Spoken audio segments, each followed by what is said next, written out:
అందరికీ నమస్కారం. భక్తి శ్రవణం టీవీకి స్వాగతం.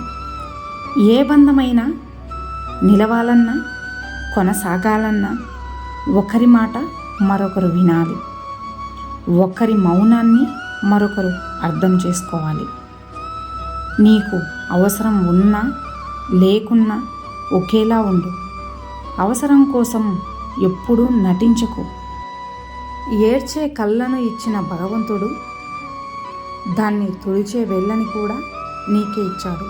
కనుక కళ్ళతో ఏడ్చిన ప్రతిసారి తుడిచే వేలు నీకు ఉందని మర్చిపోకు. తుడుచుకోకుండా అలాగే ఉండిపోకు. ఓదార్చే వారి కోసం ఎప్పుడు ఎదురు చూడకు. అన్వేషించడం మొదలుపెట్టు. ఆత్మవిశ్వాసానికి పదును పెట్టు. ఇష్టపడటం నేర్చుకో, ఈర్ష్యపడటం కాదు. ఉన్నతంగా ఆలోచించు, ఊహకు అందేలా ఆచరించు. ఎదగడం కోసం ఎప్పుడూ ఒకరితో పోల్చుకోకు. ఇక ఏకాగ్రతను అస్సలు కోల్పోకు. జీవితంలో ఎవరినైనా నమ్మండి, కానీ నిలకడలేని చేష్టలు, పొంతన లేని మాటలు మాట్లాడే వారిని మాత్రం అస్సలు నమ్మకండి. వారికి వీలైనంత దూరంగా ఉండండి. డబ్బు ఉంటేనే ఇష్టపడే వాళ్ళు చాలామందే ఉంటారు, కానీ నువ్వు కష్టాలలో ఉన్న నిన్ను ఇష్టపడే వాళ్ళు కొందరే ఉంటారు.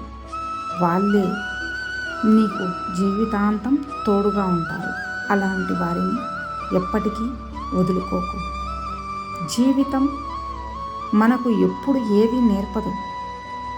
మనకు ఎదురయ్యే మనుషులు, వారి ప్రవర్తన, వీటి నుండే మనం అన్నీ నేర్చుకోవాలి.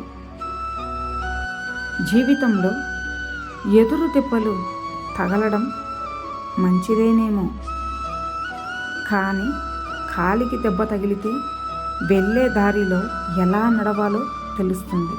అదే మనసుకు తగిలితే ఎటువంటి వారితో ఎలా ఉండాలో నేర్పిస్తుంది. రాధాకృష్ణ. ఇన్ని మంచి సూక్తులలో మీకు ఏ సూక్తి నచ్చినదో కింద కామెంట్ చేయండి. అలాగే ఈ వీడియో కనుక మీకు నచ్చినట్లయితే ఈ వీడియోని ఒక లైక్ చేసి ఇలాంటి మరిన్ని వీడియోస్ కోసం మన ఛానల్ని సబ్స్క్రైబ్ చేసుకోండి. ధన్యవాదాలు.